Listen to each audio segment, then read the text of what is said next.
बोले जब जीव माँ के गर्भ में आता है, जब ये एक रात्रि का होता है तो उसे कलल बोलते हैं। क्या बोलते हैं? कलल। 5 रात्रि का जीव माँ का गर्भ में होता है तो बबूले के आकार का हो जाता है। ये 10 रात्रि का जीव माँ का गर्भ में होता है तो अंडे का रूप धारण करता है। 1 महीने के अंतर्गत इसके सिर का निर्माण होता है। तब चर्म, मांस, रुधिर, मेज, मज्जा और अस्थि से। माँ ने पूछा कपिल भगवान से, जब ये जीव माँ का गर्भ में होता है तो बड़ा सुखी रहता होगा? बोले नहीं माँ, माँ गरम गरम जिनिस खा लेता है तब भी कष्ट होता है, ज्यादा लंका खा लेता है तब भी परेशान होता है। बोले जीव को सुख कहीं नहीं मिलता। जब ये जीव माँ के गर्भ में 7 महीने का हो जाता है तो ये स्तुति करता है, गोविंद इस जीव में बड़ा नर्क है, इस गर्भ में बड़ा नर्क है, मैं बड़ा दुखी हूँ, मेरे को बाहर निकालो। यदि आप एक कृपा करेगा तो हम आपका खूब भजन करेंगे। फिर बाद में बोलता है नहीं नहीं, यदि मैं बाहर आऊंगा तो मेरे को माया लग जाएगी, हमें खाने भालो आसे, यही भजन अच्छा होगा। स्तुति करता है कि नाथ मान ऋषि भीता कि सप्त विधि कृतांजलि स्तुवीदतं विकलवया वाचा येनोदरे। और ऐसे करते करते 9वां मास आ जाता है, प्रसव की वायु का वेग आता है, ये जीव संसार में आ जाता है। देवहूति माँ बोली कपिल भगवान से, जब ये जीव संसार में आता है तब तो इसको सुख की अनुभूति होती होगी ना?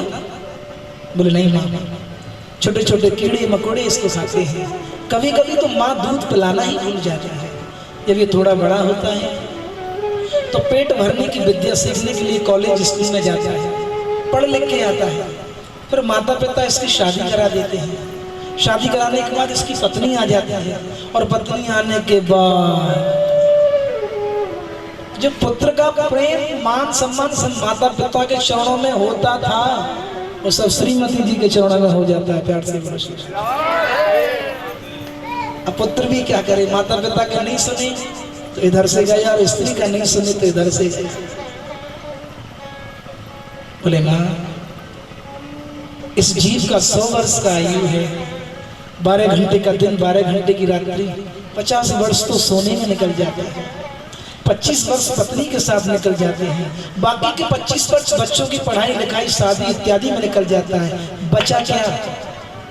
बोले फाका फाका कुछ। इसलिए जीव को भजन करना चाहिए।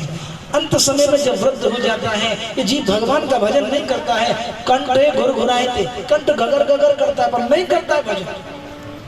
एक सेठ जी थे, बड़े लोभी थे, माइजर थे, 3 बहू थी। जब उनका प्राण निकल रहा था तो ऐसे ऐसे इशारा कर रहे थे और मर गए।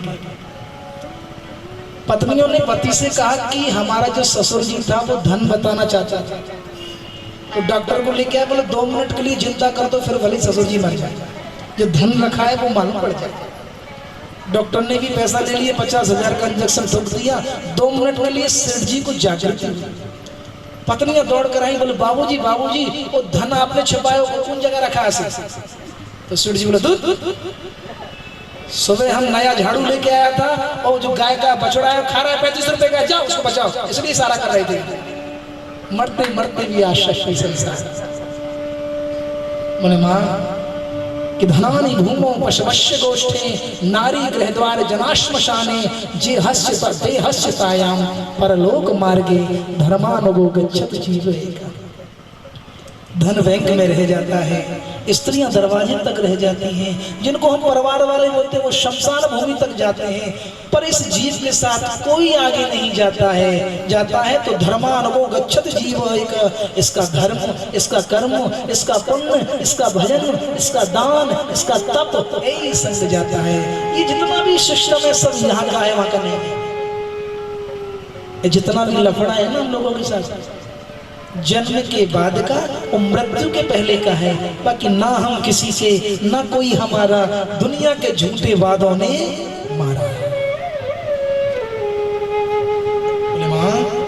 हजारों महफिलें होंगी, हजारों कारवां होंगे, निगाहें तुमको ढूंढेंगी, न जाने तुम कहाँ होंगे। आए थे फूल चुनने इस बागे हयात में, दामन को खाकजार में उलझा के रह गए। सब कुछ है गोविंद का, फिर भी मेरे हुजूर न जाने तेरे बंदे को काहे काहे गुरूर। ले लेती तन्हाइयां अब तक मेरी जान, अगर साथ होते नहीं श्री राधा कृष्ण भगवान। बड़ा सुंदर गाना।